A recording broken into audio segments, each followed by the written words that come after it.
Bienvenidos. Rusia es un actor cada vez más importante y a ratos determinante en la geopolítica mundial.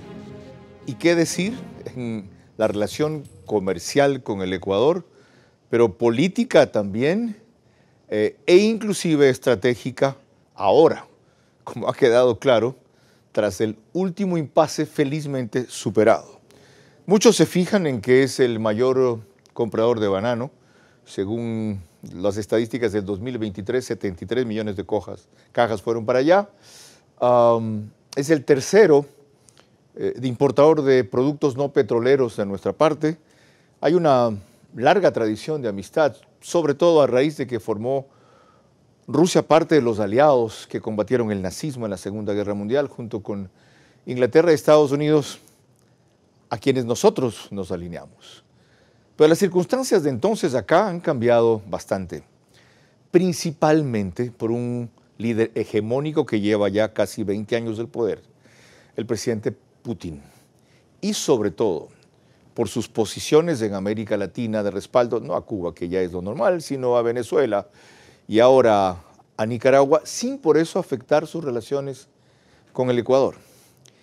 ¿Por qué quisimos nosotros en determinado momento entonces cesar nuestra neutralidad en la guerra que tiene Rusia con Ucrania, abandonando una posición de principios que sí habíamos mantenido de condenar a Rusia como invasor de otro país? Eso no puede ser pasado así nomás porque el incidente se superó. Hay cosas que entender y aprender de esto. Y felizmente comparte esa idea y esa intención su embajador, Vladimir Sprinchain, que es nuestro invitado central en este programa.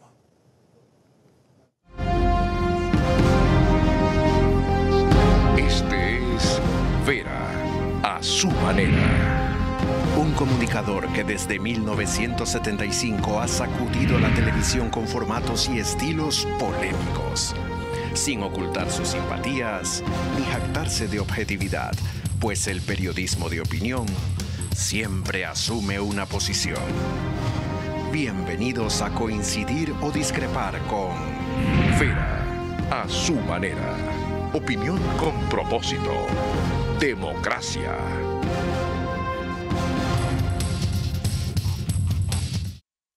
El embajador de Rusia en nuestro país, que está en esa función desde marzo 31 del 2021, es nuestro invitado central a lo largo de la próxima hora. Por la trascendencia de la entrevista, esta vez no tendremos las opiniones vía Zoom que usualmente incorpora el programa, sí una serie de fragmentos recientes, como las declaraciones de Putin a Tucker Carlson, las del presidente Noboa sobre el incidente nuestro y otras relaciones de lo que está pasando en Europa, para entender mejor otros temas aparte de la relación bilateral que nos interesa, que también tienen incidencia enorme en el mundo. Pues cualquier rato, Dios no quiera, una de las partes puede perder la paciencia o puede perder la cabeza, aplastar el botón rojo y todo se acaba. Y como escucharán decir a Putin en pocos instantes más, han tratado y tratan y seguirán tratando de evitar al máximo llegar a un punto así y agotar otro tipo de negociaciones. Nos pueden seguir por Facebook y YouTube, de Vera a su manera. Estamos en Extreme TV Cable, canal 15 de Vito TV o 709, en señal de alta definición. En DirecTV, el canal es 194 de Manavisión, canal 9, señal abierta solo allá. En estas dos cableras y en todas las demás, salimos gracias a RTU, DirecTV 177, CNT 12, TV Cable 69, Claro TV 30, Cable Unión 09. Radio 101.3 FM, en audio y en imagen para sus plataformas digitales. En Manabí, Candela con K, 89.3 FM. En Riobamba, La Bonita del centro del país, también 89.3 FM. Y en Quito, 94.5 FM, Radio Única. María Clara Triviño Martínez, bienvenida. Gracias, Carlos, a ti y a todos nuestros amigos televidentes y radioescuchas que nos acompañan en este programa. Vamos a comenzar con las palabras del propio embajador de Rusia en nuestro país, que definió hace pocos días para el portal Primicias cómo ha evolucionado la relación entre su país y el nuestro, que últimamente pasó por una severa crisis. Armamento es un producto delicado y flexible y no se permite comprar, después vender a otro país, etcétera, etcétera. Hablamos en general de esa decisión que fue anunciada hace un mes. Preocupó y molestó. Preocupó mi gobierno y molestó mis compatriotas porque podría ser una pena que los helicópteros de producción ruso van a aparecer en conflicto contra Rusia. Y hay declaraciones de parte del gobierno que Ecuador no va a enviar ningún tipo de producto bélico ruso a tercer país, a un país que está en la situación del conflicto armado internacional. Hemos pasado ese momento un poco crítico entre nuestras relaciones, que en realidad son buenos. El mismo presidente Putin declaró, que Ecuador es el tercer socio de Rusia en toda la América Latina. Está claro cómo se terminó esto. Felizmente, no cómo se llegó a esto, que es lo que primero quisiera hurgar, no sin antes informarles que Vladimir Springchan nació en 1957, antes del Ecuador fue embajador en Bolivia, luego cumplió previamente sus tareas diplomáticas en Rumania, Cuba y Kazajistán, graduado de la Universidad de Relaciones Internacionales en Moscú en 1985, habla español, inglés y rumano, 2 hijos mayores, casado, 39 años como diplomático. Señor embajador, gracias por su tiempo y su especial deferencia de estar en el estudio en Guayaquil. No es muy usual, peor en el embajador de una superpotencia como su país. Es una diferencia singular que reconozco. ¿Cómo llegamos a esto? ¿Cómo fue posible que el Ecuador haya anunciado esa intención, primero por parte del presidente, y que enseguida no hayan reaccionado ustedes a través de la funcionaria Zaharova, sino después, cuando el funcionario Sullivan de Estados Unidos dijo en una entrevista con Milton Pérez en Teleamazonas que las armas que íbamos a mandar aquí, compradas a Rusia, eran para que luego Estados Unidos las transfiera a Ucrania? Bienvenido. Buenas tardes, Carlos. Gracias por la invitación. Su iniciativa es bienvenida porque mi embajada, yo especialmente, estoy siempre abierto para comunicar con la prensa, con los medios de información ecuatorianos, y usted sigue que en últimos tiempos aparecieron razones para reunirse con periodistas. Lamentablemente no tan buenas noticias, pero eso fue importante de explicar, de presentar nuestra posición. ¿Cómo apareció? Cuando primer anuncio del presidente Noboa apareció que se prepara la entrega de chatarra de producción rusa a Estados Unidos, eso coincidió más o menos con el declaramiento de estado de emergencia en Ecuador, para la lucha contra el terrorismo organizado, criminal organizado, terrorismo, y me llamaron muchos periodistas rusos para conocer cómo va a afectar esa situación de criminalidad a los ciudadanos rusos que viven en Ecuador, como residentes, como turistas, como emprendedores. Y última pregunta de muchos mis colegas rusos fue, ¿qué pasa? ¿Qué pasó con ese anuncio que se va a mandar equipamiento bélico de producción rusa nominado chatarra a Estados Unidos? De paso, ¿a ustedes les molestó el calificativo de chatarra porque no consideraban que ese armamento, aunque no esté operativo y no haya tenido mantenimiento, repuestos, sea chatarra?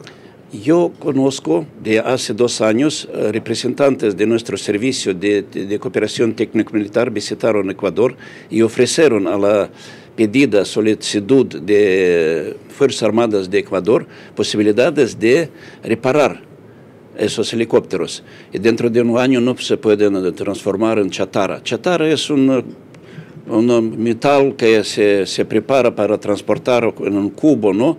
O sea, las Fuerzas Armadas del Ecuador estuvieron interesadas en que se repare. Sí. ¿Lo pidieron nuestras Fuerzas Armadas o lo ofreció el gobierno? No, pidieron las Fuerzas Armadas de Ecuador en tiempo del gobierno de Lasso, fue en septiembre de 2021, y un representante ofreció todas las posibilidades, precios, condiciones, pero no existían fuentes financieras. ¿Solo los helicópteros ofrecieron reparar o también otro tipo de armamento que nos vendieron? Por ejemplo, los misiles. Aquel momento se habló solamente de helicópteros, de ese M7 o M171 de helicópteros. Que son... ¿Tienen idea de cuánto hubiera costado la reparación de los 5 helicópteros? La embajada no participa en negociaciones, ningún tipo de negociaciones, ni comerciales, ni... ¿Eso lo ofrecieron empresas privadas o estatales? No, rusas?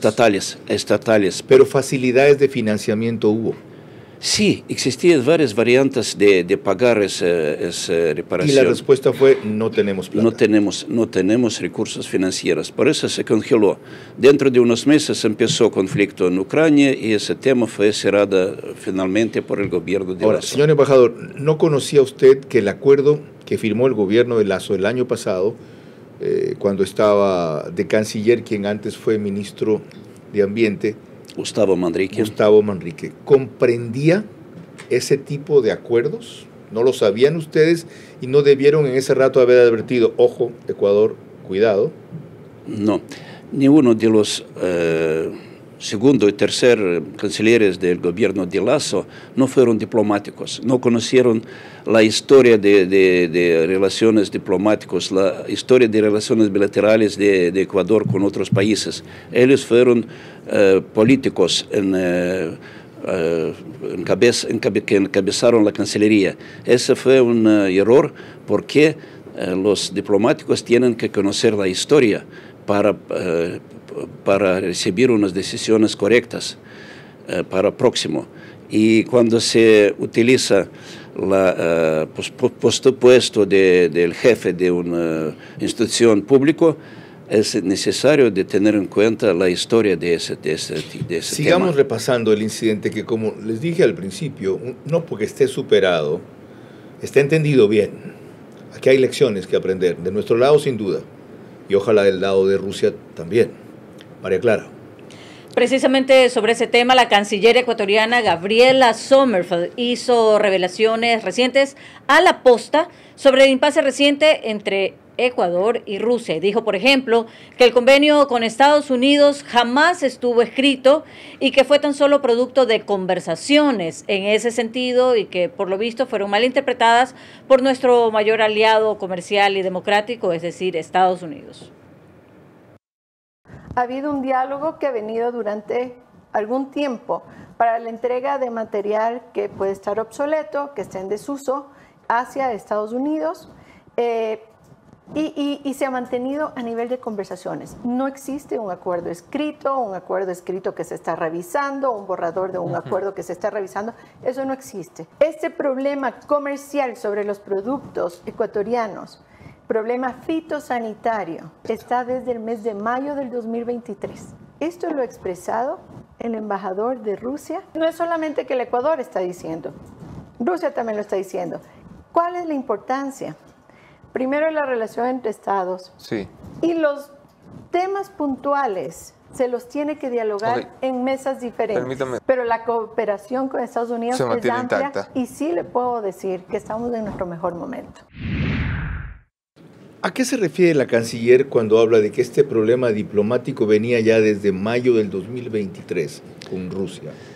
En realidad, ese problema de mosca jorobada, esa plaga que aparece en banano, se detectó de hace muchos meses, no del mayo, pero del mayo aparecieron cartas de parte del Servicio Fitosanitario de Rusia a nombre de Agrocalidad ecuatoriano con indicaciones de evitar la aparición o salida de Ecuador esa enfermedad de banano, porque en esos 7 u 8 meses aparecieron más de 45 detecciones de esa plaga en banano de exportación. Ya, y peor, si ese problema venía de antes, Sí. ¿por qué se acuerdan ustedes recién en el momento que tenemos ese impasse diplomático? No, coincidió en el tiempo porque el gobierno de Rusia consideró de anunciar ese al gobierno de Daniel Noboa, porque según la posición del anterior gobierno de Lasso, no contestaron a ninguna carta enviada de parte rusa a Agrocalidad. Ya, si fue así, ¿por qué no lo hicieron en diciembre, que comenzó el gobierno de Daniel Noboa, y por qué lo hacen en febrero? Era evidentemente una retaliación. Ecuatorianos, ustedes se quieren pasar de vivos. ¿Creen que van a triangular armas con Ucrania? Chévere. No. Porque hay un problema de sus exportaciones, vamos a ver cómo les cae que les cerremos el mercado. Mira, ese problema de plaga apareció ya antes, y hay pero entrevistas. Ustedes no lo denunciaron antes y se aguantaron pero que las cartas, que la explicación. Come on. La carta apareció el 1 de febrero, pero solamente el 8 de febrero el presidente Daniel Noboa cambió su decisión de mandar chatarra a Estados Unidos después de mencionada entrevista de este norteamericano Kevin Sullivan. Entonces, decir, los Estados Unidos no habían hecho público el verdadero deseo de para qué querían esas armas. No era para darnos a cambio otras iguales nuevas, no, sino para pasarlas a Ucrania.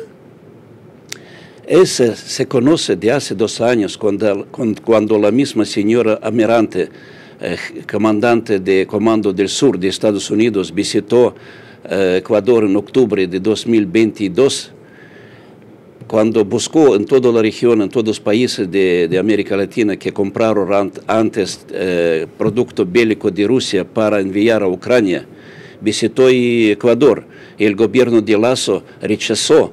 Y a la vez, ¿qué le va a servir a Ucrania helicópteros rusos que han sido reparados o overjoleados por los Estados Unidos, por más que sean estos M171 de hace 30 años? Eso no sirve. Para combate, por Dios. Pero ese es un símbolo político que América Latina entra en un conflicto a un lado, con todas las declaraciones del estatuto neutral de Ecuador, de otros países. Ahí lo entiendo. ¿Sí? Y hay compromisos y acuerdos y contratos de cooperación técnico-militar donde el comprador se obliga de no vender, no mandar, no regalar ese producto bélico sin aprobación escrito formal del vendedor. Cuando Rusia vendió esas armas al Ecuador, ¿existían esas condiciones en ese contrato? En el último punto de contrato se escribe independiente si se compró antes de firmar ese contrato, después se mantiene esa condición. Ok. Ya ven ustedes las implicaciones de esto y a dónde pudo haber terminado. Ahora, ya que hablábamos del presidente Noboa, sigamos por allí, María Clara. Y precisamente él ha sido más claro, tal como lo decía Carlos, el presidente Noboa, en una conversación que tuvo el domingo pasado con Juan Carlos López de CNN. El resumir en los siguientes términos cuál fue, según él, el origen y el desenlace final de este impasse con Rusia. Originalmente se iba a dar chatarra, del cual los Estados Unidos legalmente la podía obtener, y después de eso, basado, sin violar ningún acuerdo internacional, se lo iba a redistribuir. Para nuestra misma sorpresa, los Estados Unidos comunica públicamente de que eso va a ser llevado para un conflicto armado en Ucrania, lo cual nosotros no queremos ser parte, del cual nosotros no queremos triangular tampoco armamento, y en el cual no queremos andar violando tampoco ningún tratado internacional. Entonces, ¿qué dijimos en ese momento? Ya si es que públicamente esa es la idea, nosotros no podemos seguir adelante con eso. Hay 2 aspectos que en cambio tiene que aclarar la diplomacia ecuatoriana. Si en verdad, como el presidente Noboa menciona, ese convenio de venta incluía la condición de la que hemos hablado con el embajador ruso, o si los tratados de los cuales somos firmantes en verdad obligan a consultar o notificar a quien nos vendió las armas cuando la queramos trasladar a un tercero. O el presidente no fue oportunamente informado, y entramos en esto en varias conversaciones sin que sea eso informado. Responsabilidad de la Cancillería.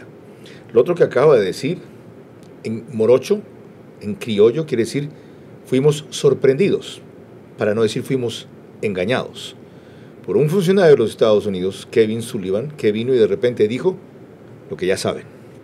Ahora, ¿cómo quedan las relaciones con el Ecuador, señor embajador? Ya no en lo comercial, con heridas restañadas, pero con un país como nosotros que ha condenado la invasión de Rusia en las Naciones Unidas en varias ocasiones. La invasión de Ucrania, perdón, por parte de Rusia en varias ocasiones.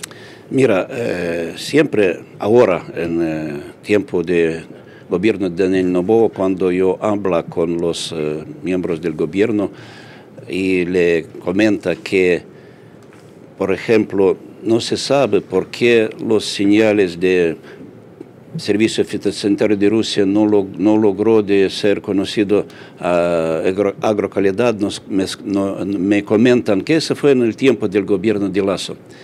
Y esperamos que la posición del gobierno de Daniel Noboa es otro, como y comentó y declaró y subrayó en nuestras reuniones que tuvo unos 2 o 3 con el presidente Noboa, que tiene una plena apertura, disponibilidad de desarrollar relaciones con Rusia en esferas de interés mutuo de ambos países. A pesar de que condenamos, no, ahora no condena. Como política internacional, no, la invasión de Rusia a Ucrania. Ahora el gobierno de Daniel Noboa no condena, porque ahora no condena no solamente Ecuador, no condenan muchos que se adhirieron antes, hace un año, a un bloque antirruso.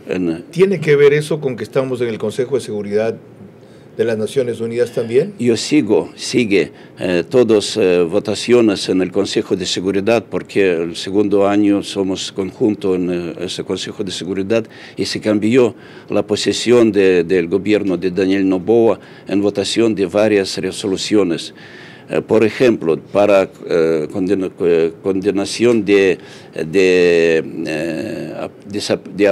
reaparición del nazismo, que antes fue o votación neutral o contra Rusia, ahora está con Rusia, Ecuador. Señor embajador, ¿quiénes integran esto que ustedes llaman bloque antirruso en América Latina? No en América Latina. Bloque occidental. En el Consejo de Seguridad, que son Estados Unidos, Gran Bretaña, Francia, que a veces se utilizan del derecho de veto, por ejemplo, con las resoluciones sobre el conflicto entre Israel y Hamas. Es un solo país que se utiliza del derecho de veto para no permitir cera de fuego, de parar ese conflicto. Cuando usted dice que hemos quedado, o han quedado, su país con el nuestro, en explorar las relaciones y mejorarlas en distintos campos, más allá del conocido, que es el comercial, ¿en qué otros están pensando?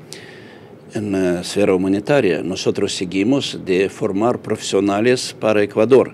Somos miles profesionales que son una parte integrante de su población, que se formaron en nuestras universidades, fueron ministros, fueron gerentes de compañías públicas. Verdad, especialmente en el área petrolera y energética, muchísimos. Y en medicina, etc. Ahora Rusia ofrece 130 becas de gratis de parte del gobierno. Es la cuota más grande de toda la América Latina para Ecuador. Y va a crecer, porque ahora hablamos de evaluación de los títulos, que todavía no existe ese problema. Eso siendo significativo, sí. Es nada, viniendo ustedes que son una superpotencia mundial. ¿130 becas? No, mira, ¿Nada pero más? Además de becas, son 400 de jóvenes que viajan a cargo de contratos. 400 jóvenes, nada más. ¿Sabe lo que pasó con las pocas inversiones rusas que ha habido aquí? No. ¿Sabe de la hidroeléctrica en que estábamos metidos y cómo quedaron los rusos allí? Que fue en el proyecto Toachi-Pilatón. Para Ecuador es una cantidad grande, que es 500. Significativo, es significativo. 500, sí, ¿no? Y se agradece. Sí, sí. Pero así, Puchuelas, ¿esa es la cooperación que tiene Rusia con nosotros? No. Ahora muchos se congelaron. Se congelaron en el tiempo del gobierno de Lasso 3 proyectos económicos importantes. ¿Qué eran? Que eran reconstrucción de ferrocarril. Uno. Segundo, restablección del lecho de Río Coca. 2. Tercero, Toachi-Pilatón. Ya, ¿sabe uno que me interesa? Inteligencia. Ustedes tienen de los mejores servicios de inteligencia del mundo. Puede ser. La KGB estaría dispuesta a cooperar con inteligencia? Tienen que conocer que los embajadores no ser parte de la inteligencia, porque somos diplomáticos de carrera de la Universidad de Relaciones Internacionales. Por eso estoy de acuerdo que tenemos, porque todo el mundo conoce esa abreviatura de KGB, etcétera. Dejamos eso para la siguiente conversación, señor embajador. Sí, no estoy en tema, pero ahora todo está posible si hay interés de parte de Ecuador. Vamos a pedir cooperación de Israel, vamos a pedir cooperación de Estados Unidos, deberíamos tenerla de una de las mejores inteligencias del mundo, que es la cubana, y ¿por qué no tener cooperación en inteligencia de la KGB? ¿Por qué no sigue? Usted mismo subrayó que ustedes piden cooperación con Israel, con Estados Unidos, pero no piden con Rusia. ¿Por qué? Porque eso nos distanciaría de los Estados Unidos, pues que es nuestro principal aliado, y que no nos da 170 becas y 500 estudiantes, por favor. Pero para Ecuador es importante cooperación comercial, que Rusia compra más banano que cualquier país. 21% compra Rusia y solamente 11% compra Estados Unidos. Vamos a seguir entrando en otros ámbitos de lo que significa Rusia en el mundo, que es el tema del programa que nos convoca. Cuando volvamos en el siguiente bloque, revisaremos otro tema que marca la presencia de Rusia en el mundo. Nos estamos refiriendo a su guerra con Ucrania. Ecuador aprendió una lección muy dura y clara de los límites de nuestras relaciones internacionales con potencias mundiales. Ellas nunca van a sacrificar sus intereses por los principios, sino acomodarlos de tal manera que parezca que los respetan. Hemos consumido ya la mitad del programa con el embajador de Rusia en Ecuador, de la Federación de Rusia en Ecuador, Vladimir Sprinchan. Enseguida retomamos con él temas más globales. No sin antes recordarle que el reprise del programa es 48 horas después en OnePlus, canal 14, el mismo número en las 3 cableras que lo reproducen, Extreme TV Cable, CNT y Claro TV. Apenas concluye el periódico digital Ecuador en vivo, lo sube a su portal de noticias y página principal, y en Estados Unidos, no me han cambiado todavía ese logro diminuto que no lee nadie y parece una máscara. Macro Digital nos transmite en simultáneo. Mañana lo quiero visible. ¿Ya? María Clara. Regresando al tema, veremos que en una reciente entrevista con el periodista Tucker Carlson, el líder ruso Vladimir Putin dijo que inclusive hubiera pensado en entrar a la OTAN si la invitación que en algún momento recibieron era de buena fe, pero descubrió que no era así. ¿Se habría unido a la OTAN? Mira, hice la pregunta. ¿Es posible o no? Y la respuesta que obtuve fue no.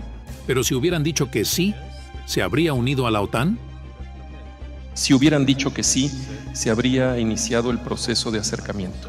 Y eventualmente podría haber sucedido si hubiéramos visto algún deseo sincero en el otro lado de nuestros socios.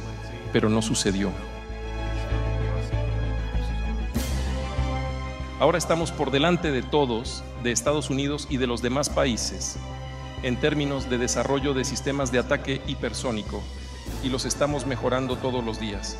Pero no fuimos nosotros, propusimos ir por el otro lado y fuimos rechazados. Y una guerra global llevará a toda la humanidad al borde de la destrucción. Es obvio, ciertamente existen medios de disuasión. Han estado asustando a todos con nosotros todo el tiempo. No fuimos nosotros. ¿Qué es lo que llevó entonces a Rusia a la guerra con Ucrania? En primer lugar, para nosotros no es una guerra, es una operación especial militar, porque no es una guerra contra otro país, es una operación para liberar regiones que fueron atacados, que fueron bombardeados, que fueron matados por Ucrania desde el 2014, del golpe de Estado en Kiev, hacia 2022, al inicio de ese conflicto. Solo una región fue sometida a eso, principalmente al este de Ucrania. Entonces debían haber invadido el este de Ucrania, y ustedes han invadido y atacado todo el país. No, señor Carlos, señor Vera.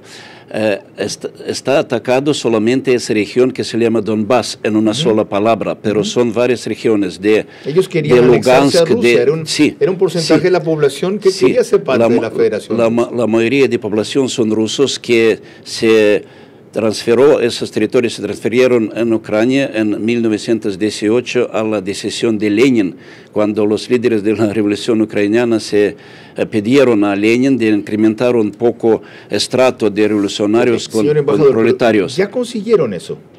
¿Ya consiguieron impedir eso?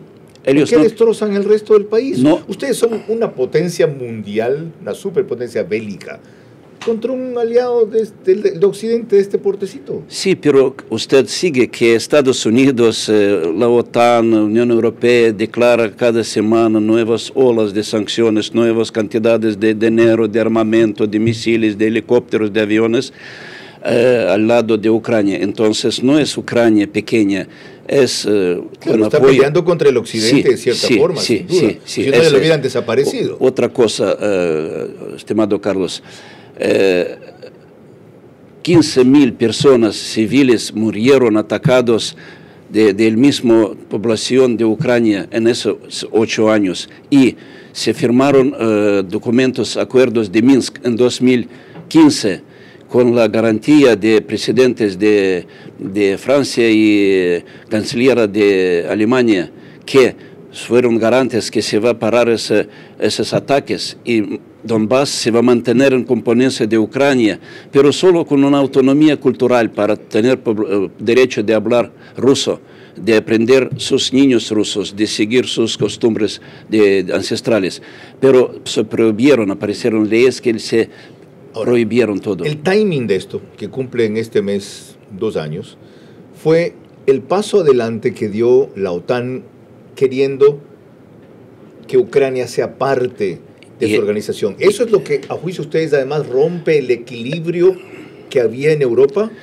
A la destrucción de la pared de Berlín fue una condición de parte de Rusia de no acercarse en nuestra estructura militar de la OTAN a las fronteras de Rusia, pero se realizaron 5 olas de ampliación de la OTAN y se acercaron con bases militares en Polonia, en Rumania, en otros países, y última decisión fue que si entra Ucrania en la OTAN, se construyen bases militares marítimas cerca de Odessa y terrestre en ciudad de Kharkov, que es en 4 minutos de vuelo de los misiles hacia Moscú. Y a su juicio, ¿por qué Occidente hace eso? ¿Por qué Occidente cada vez quiere sitiar más a Rusia y Europa cada vez desconfía menos de Rusia?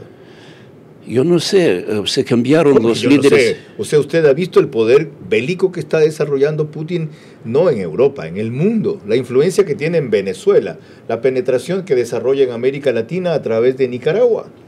No, no hay tropas, no hay armamento que es parte del conflicto bélico armado, ni en Nicaragua, ni en Venezuela. Pero cada vez que los Estados Unidos quieren presionar a Venezuela, ustedes mandan sus buques al Caribe. Pero no hay conflicto armado que hay en Ucrania cuando manda armamento que no contribuye a parar ese conflicto, pero a desarrollar.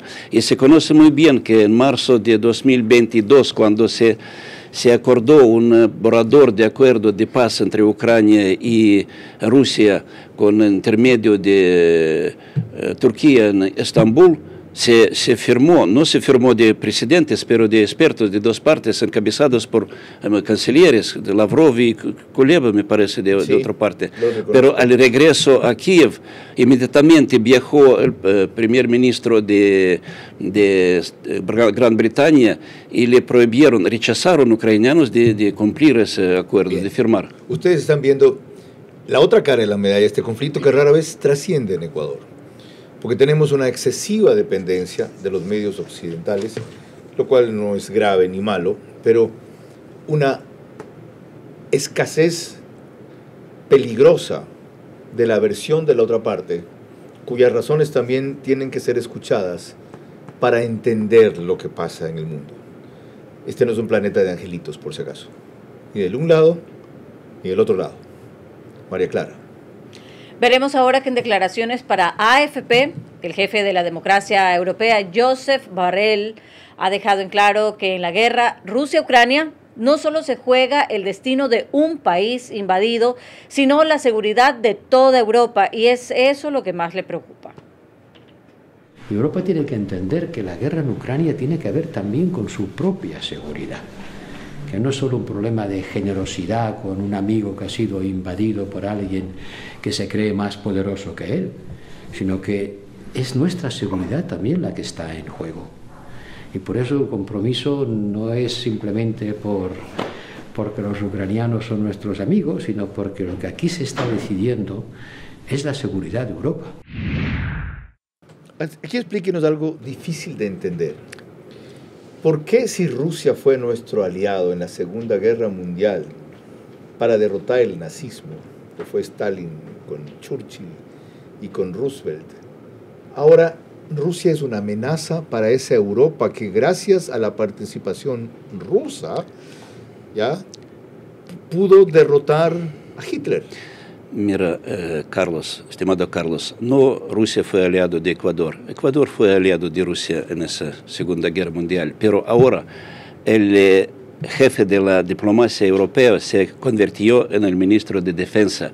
El ministro de Defensa agresor que busca dinero del Fondo de Paz de la Unión Europea para armar Ucrania y si busca de parar ese conflicto, tienen que escuchar a los rusos. Putin, y en esa entrevista con Tucker Carlson, subrayó que Rusia siempre fue abierta para negociar, para parar ese conflicto en el momento de negocios, en el momento de firma del acuerdo de paz. Pero no Rusia, pero el presidente de Ucrania firmó un decreto de no negociar con Rusia, que prohíbe a los ucranianos negociar con Rusia. En cualquier momento, cuando Ucrania depende de primeros meses del conflicto, podría parar esa, pero según nuestra posición, el Occidente fue interesado de utilizarse de ese conflicto, de cambiar sus arsenales de armamento, de presentar, de destruir Rusia, declaraciones abiertas de líderes destruir occidentales. Destruir Rusia. La ofensiva rusa o la hegemonía o la expansión rusa. Pero destruir economía rusa. Esa no fue una victoria a las Fuerzas Armadas de Rusia, fue una intención de matar al pueblo ruso por medidas económicas como sanciones. 17 sanciones, olas de sanciones ilegales de parte de... Me parece que eso no coincide con reglas de Organización Mundial de Comercio, no coincide con la Carta de la ONU, no coincide con declaraciones de la paz de parte del Occidente. ¿Y ustedes creen en verdad que están en peligro de desaparecer? No. ¿De empobrecerse? No está en peligro Europa, no está en peligro el mundo. Sí, el gobierno de Ucrania va a ser independiente y va a tener en cuenta los intereses de su pueblo, no intereses de la gente que manda, no participa en el conflicto con sus soldados, porque cuidan vidas de sus hombres, pero manda dinero, armamento, equipo militar para seguir adelante, matar a hombres de ambas partes. Mire qué declaración tan novedosa, especialmente para el ámbito del Ecuador. Si Ucrania opta por ser un gobierno independiente, es decir, no pro-occidental, pero tampoco prorruso, no plataforma de Europa, la OTAN y los Estados Unidos, pero tampoco colonia de Moscú, podría haber paz. Yo creo que Volodymyr Zelensky tiene una respuesta que dar ahí. María Clara. Cuando volvamos en el siguiente bloque, revisaremos otro tema que marca la imagen de Rusia, en este caso en el momento actual, y nos referimos a la muerte del opositor Alexei Navalny en una cárcel de ese país. Sí. Ecuador aprendió una lección muy dura y clara sobre los límites de nuestras relaciones internacionales con potencias mundiales. Ellas nunca van a sacrificar sus intereses por los principios, sino acomodarlos de tal manera que parezca que los respetan. Rusia en el mundo es el tema que estamos tratando ahora. Mañana evaluaremos los primeros 100 días del presidente Daniel Noboa, que en un gobierno de año y medio debían haber sido evaluados a los 45. En el estudio van a estar Rafael Cuesta y María Sol Pons de analistas. Ahora retomamos el asunto que nos ha convocado esta noche. Alexei Navalny ha sido el principal opositor de Vladimir Putin como consecuencia de un delito denominado extremismo. y fue condenado a 19 años de reclusión en una prisión donde murió sin claras explicaciones hace 2 semanas. El opositor ruso y principal adversario del Kremlin, Alexei Navalny, murió el viernes en la cárcel del Ártico, donde purgaba una pena de 19 años de prisión. Los servicios penitenciarios indicaron en un comunicado que Navalny se sintió mal después de un paseo.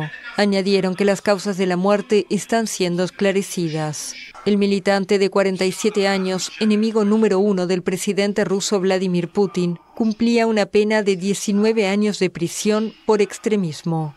Navalny fue detenido en enero de 2021 a su regreso a Rusia de una convalecencia en Alemania por un envenenamiento que imputaba al Kremlin, y desde entonces alternó varias estancias en aislamiento en distintas prisiones con condiciones de detención más o menos estrictas. A finales de diciembre fue trasladado a una colonia penitenciaria en el Ártico ruso apodada Lobo Polar, un establecimiento heredado del Gulag soviético.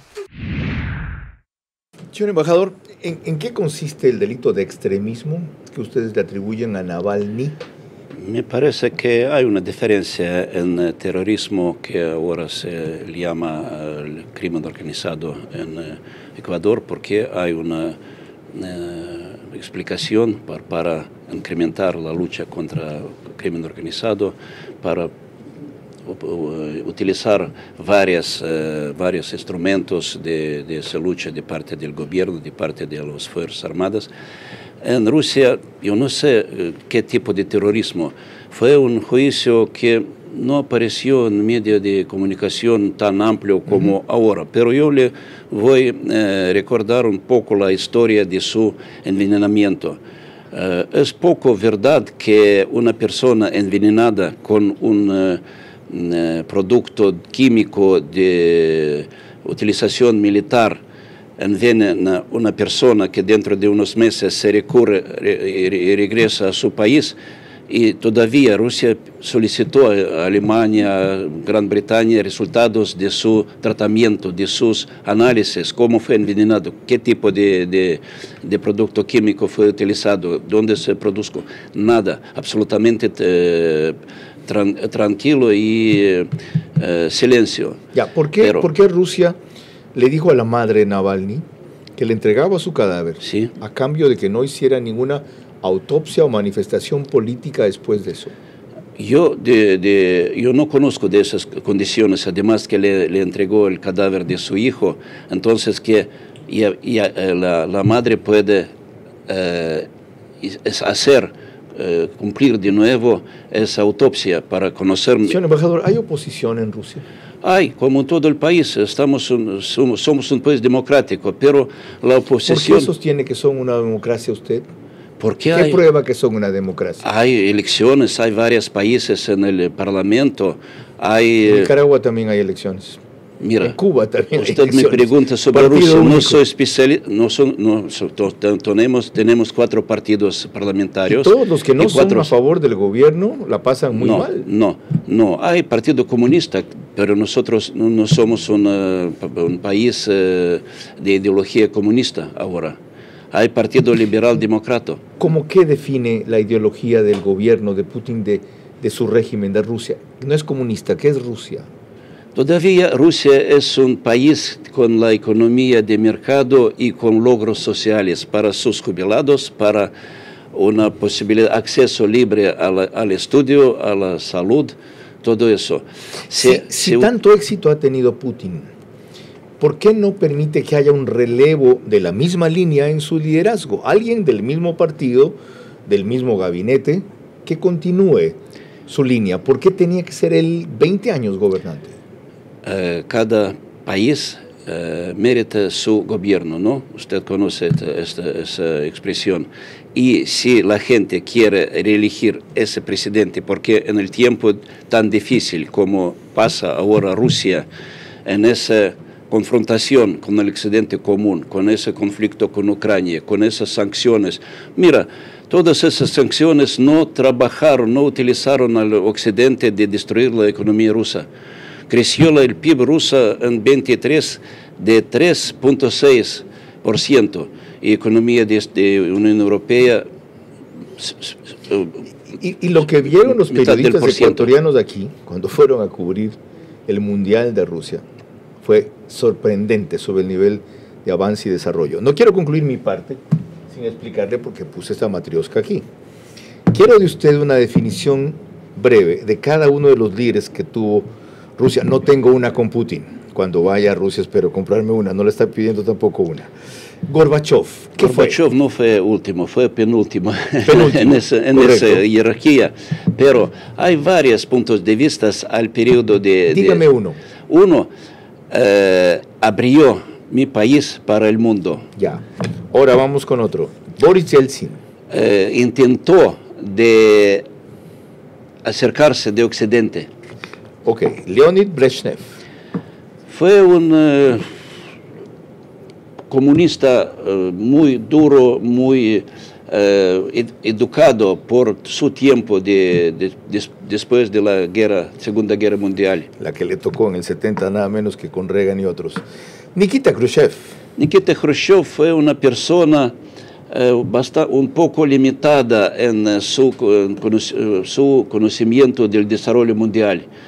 Intentó de instaurar la hegemonía de Rusia con ese maíz en la tribuna de Estados Unidos. Okay. Presentó nuestra política. Joseph Stalin. También hay diferentes puntos de vista a su periodo. Uno dice que es el ganador de la Segunda Guerra Mundial, otro que fue un dictador con muchas víctimas inocentes. Y el iniciador de la revolución. Ese es el reformador del mundo, porque en su tiempo se dividió todo el mundo en dos campos. Campos capitalista, como se comentó antes, y campos socialista. Se cambiaron muchos, se mezclaron muchos, pero ese fue el iniciador de destrucción del mundo en aquel momento imperialista, capitalista único. Gracias, señor embajador. María Clara. Cuando volvamos ya en el bloque final de nuestro programa, mis preguntas para nuestro invitado central, recordándole que deben de ser respondidas en términos de sí o no, sus últimas reflexiones y el comentario de nuestro director Carlos Vera. Ecuador aprendió una lección muy dura y clara de los límites de nuestras relaciones internacionales con potencias mundiales. Ellas nunca van a sacrificar sus intereses por los principios, sino acomodarlos de tal manera que parezca que los respetan. Parte final de esta entrevista con el embajador de la Federación de Rusia en Ecuador, Vladimir Sprinchain. Corre a cargo de el rito usual que ha instaurado aquí María Clara Triviño Martínez. Gracias, Carlos. Ahora corresponden las preguntas para el señor embajador, recordándole que deben de ser respondidas en términos de sí o no. La primera pregunta para usted, señor embajador. ¿Cree que Vladimir Putin es capaz de aplastar el botón rojo si algún día Rusia se ve ante un inminente, no en curso, sino un inminente ataque nuclear para golpear primero, sí o no? No. La segunda, Yulia Navalnaya, la viuda de Navalny, acaba de acusarlos en el Parlamento Europeo de ser una mafia gobernante. Al volver a Rusia, ¿habrá prisión por eso, sí o no? No. La tercera, ¿considera usted que en Rusia hay igualdad de oportunidades tanto para hombres como para mujeres, sí o no? Sí. La cuarta, ¿podría existir alguna circunstancia bajo la cual ustedes se retiren de Ucrania a cambio de que la OTAN desista de incluir a ese país en esta organización, sí o no? No. La quinta y última, ¿el ingreso de Suecia a la OTAN y el interés de Finlandia representan un retroceso diplomático para Rusia en Europa, sí o no? No. Gracias, Carlos. Señor embajador, le reitero mi reconocimiento en la invitación a que tengamos un segundo capítulo, porque apenas hemos empezado a desembrozar el camino para entender la posición de Rusia sin la necesidad de compartirla. Le quiero agradecer a la Cofradía de la Posta por su invalorable gestión. De la Perla. Para gestionar, por Cofradía de la Posta, Cofradía de la Perla, perdón. A la Cofradía de la Perla por su invalorable gestión para conseguir la presencia del embajador, en especial a Jaime Franco. La próxima semana tienen una invitada de excepción, ¿ya? Que es candidata a la presidencia de Colombia, María Fernanda Cabal. Esperamos poder hablar con ella. Y también el apoyo que ha dado el cónsul de Rusia en Guayaquil, Mario Vitengeri Peñafiel, a esta iniciativa. Yo, para cerrar, solamente les quiero recordar al país que el incidente superado con Rusia nunca debió suceder y que las lecciones que se sacan de ahí deben ser aplicadas, no solamente revisadas o repasadas, como hemos mencionado en este programa. Nosotros no podemos estar como parte del juego, aunque sea en miniatura, de las superpotencias mundiales en su afán de controlar el planeta que puede llevarlos a destrozar el planeta. Con la suficiente inteligencia, distancia